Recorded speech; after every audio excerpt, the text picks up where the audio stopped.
Right, so it is day 51, I think, of my New Year's tree planting resolution thing. So let's get on with it.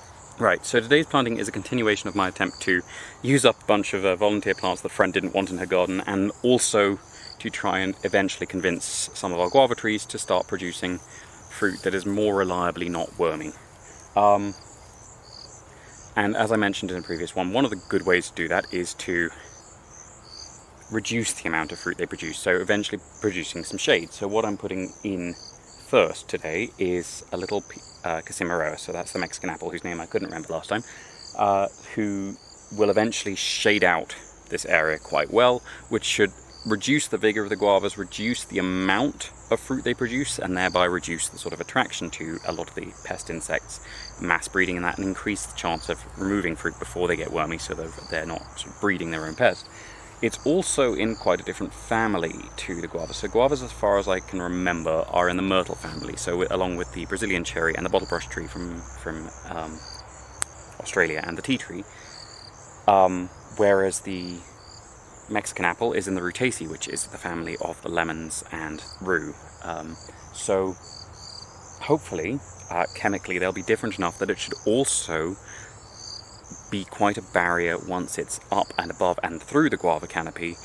It should be reducing the attractiveness of these plants to their pests, because it basically will act as a barrier to any of the very simple pests that basically move plant to plant and munch. They will move plant to plant from a guava onto not a guava and eat the wrong thing and decide they're not welcome here and leave or die. In with that, I'm putting a Dracaena fragrans and the Cathedral Bells Calico pinnata. Now, second up, I'm putting in a plant that should change the fruiting the guava for a slightly different reason. So this is another of the Rauvolfias, same as Rolf, the one we put in quite early on in the planting. This was another volunteer from my friend's garden. It is, as we mentioned when I planted Rolf, quite a toxic plant. It's in the family Apocynaceae, which is the same family that you'll get the plumerias and the desert roses and the little Orbia that I planted last time in. So it's quite toxic. There are a few things that eat it specifically, but most of them don't eat many other things, and most of them should struggle to eat a myrtle. It'll get to about the same height as the guavas when it's mature. It may get a little bit bigger, but not in the same way that the Mexican apple will.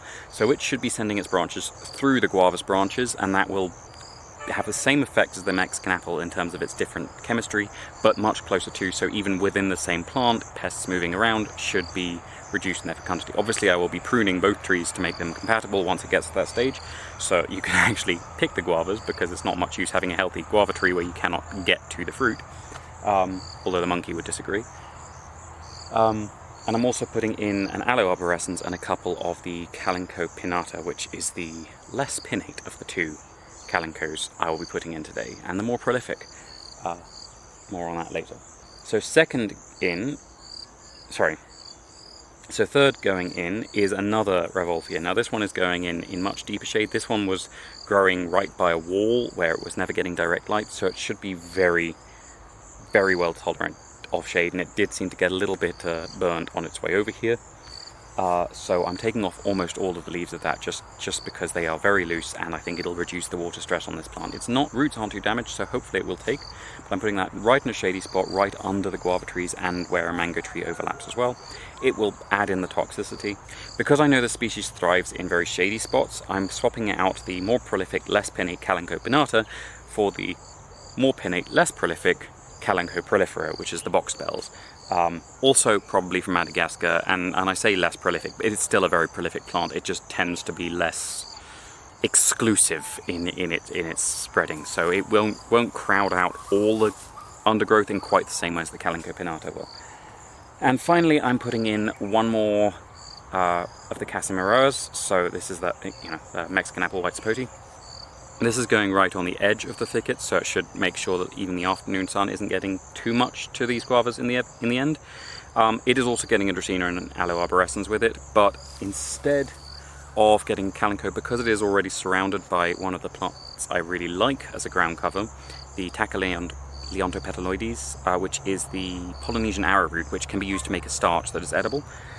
I'm not putting in a low-level ground cover. We're just getting the Dracaena and the Aloe, and then the actual ground cover, although it will be very much seasonal, will be the Taca. So that should be it for today. Tune in tomorrow when we will actually be doing something slightly different, but probably in very much the same area. And thank you for watching.